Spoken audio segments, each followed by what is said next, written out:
Hi, everyone. I know this is a little different than how I usually read, but I could not get my hair act together today.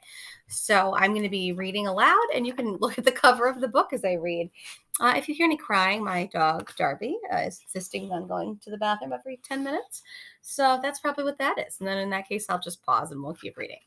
So, chapter three of Number the Stars is called Where is Mrs. Hirsch?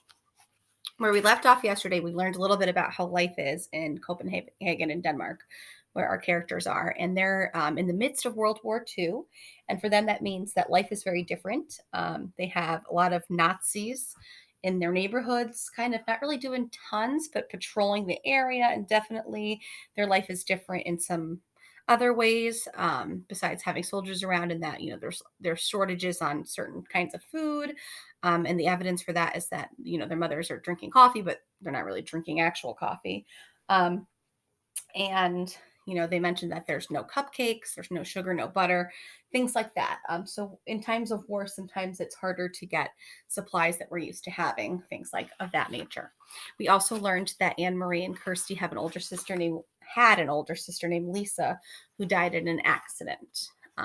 So chapter 3, Where is Mrs. Hirsch? The days of September passed, one after the other, much the same. Anne Marie and Ellen walked to school together and home again, always now taking the longer way, avoiding the tall soldier and his partner. Kirsty dawdled just behind them or scampered ahead, never out of their sight.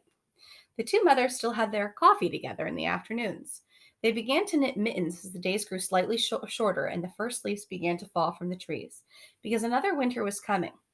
Everyone remembered the last one. There was no fuel now for the homes and apartments in Copenhagen, and winter nights were incredibly cold. Wow. Okay, so another way life is different, besides food, is there's a shortage on fuel now. So, like the other families in their building, the Johansons had opened the old chimney and installed a little stove to use for heat when they could find coal to burn. Mama used it too sometimes for cooking because electricity was rationed now. We'll come back to what that word rationed means, but I want you to think about it.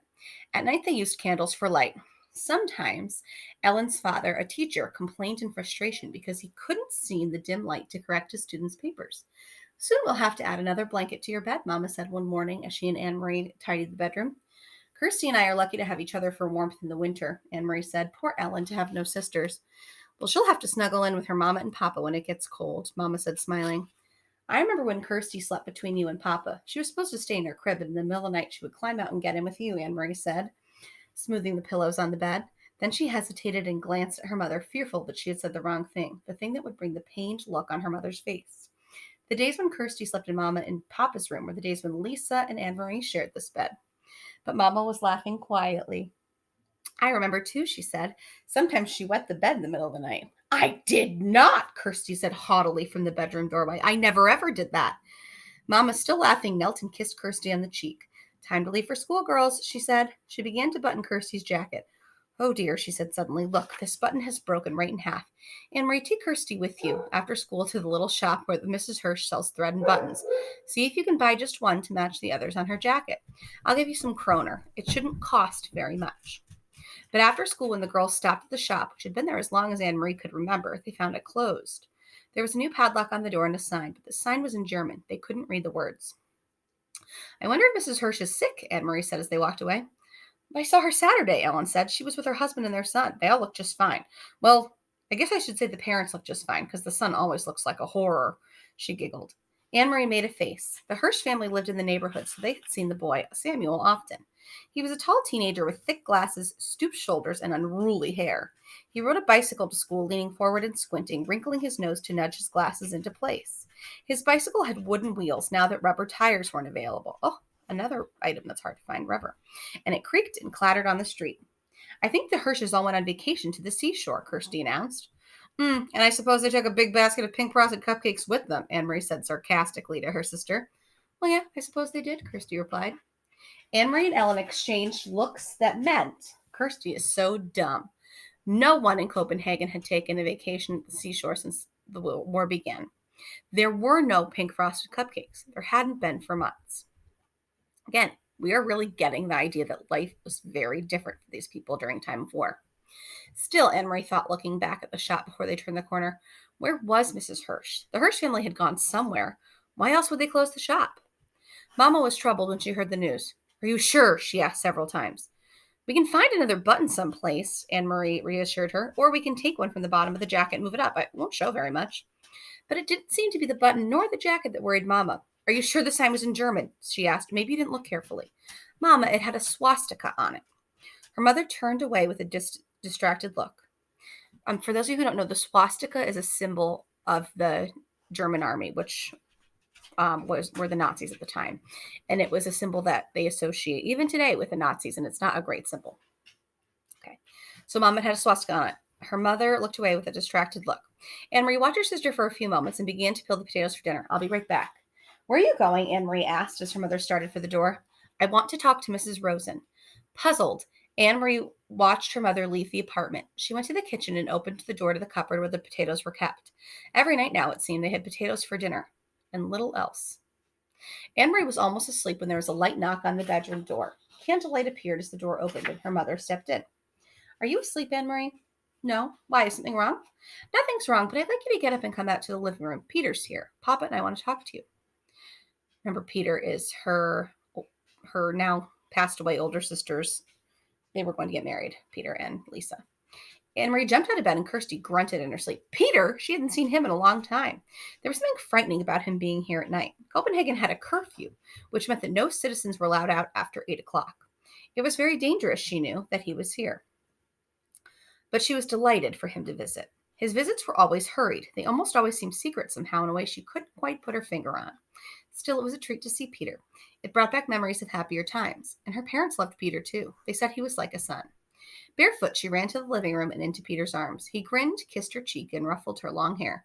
You've grown taller since I saw you last, he told her. You're all legs. Anne Marie laughed. I won the girls' race last Friday at school, she told him proudly. Where have you been? We've all missed you. My work takes me all over, Peter explained. Look, I brought you something. One for Kirsty, too. He reached into his pocket and handed her 2 seashells. Anne Marie put the smaller one on the table to save for her sister. She held the other in her hands, turning it in the light, looking at the ridged, pearly surface. It was so like Peter to bring just the right gift. For your Mama and Papa, I brought something more practical. 2 bottles of beer. Mama and Papa smiled and raised their glasses. Papa took a sip and wiped the foam from his upper lip. Then his face became more serious. Anne Marie, he said, Peter tells us that the Germans have issued orders closing many stores run by Jews. Jews? Anne Marie repeated. Is Mrs. Hirsch Jewish? Is that why the button shop is closed? Why have they done that?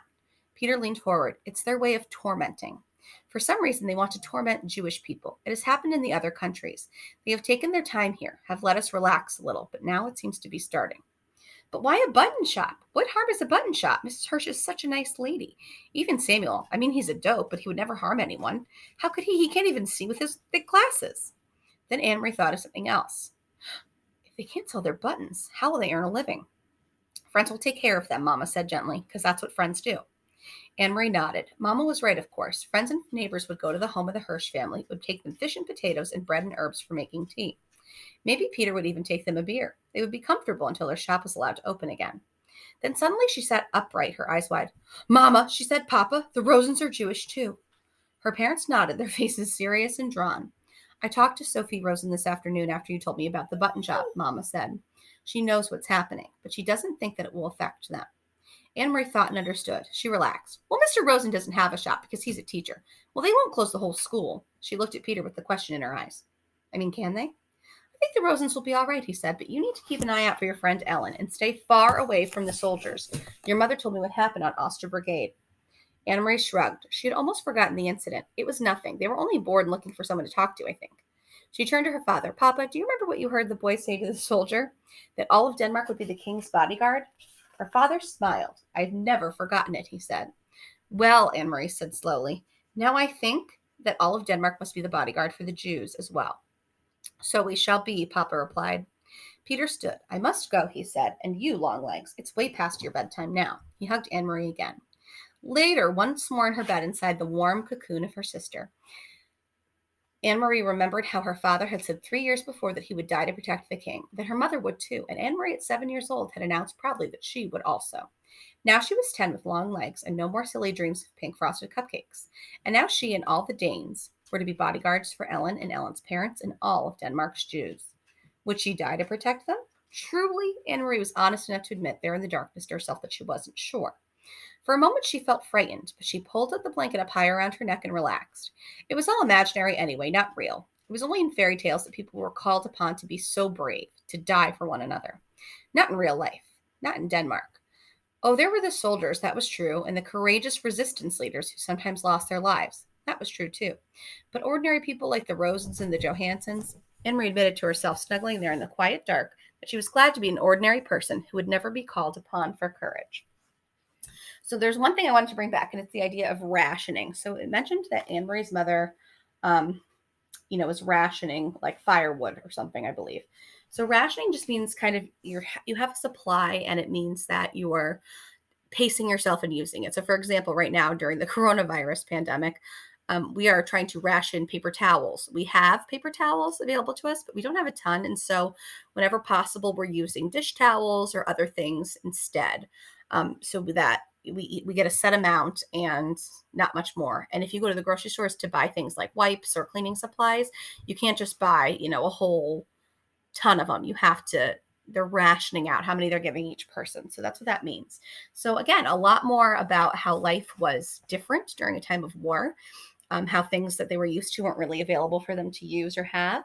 And my dog made it through the entire chapter without having to go to the bathroom. So that's a celebration too. So we will pick up with chapter 4 tomorrow.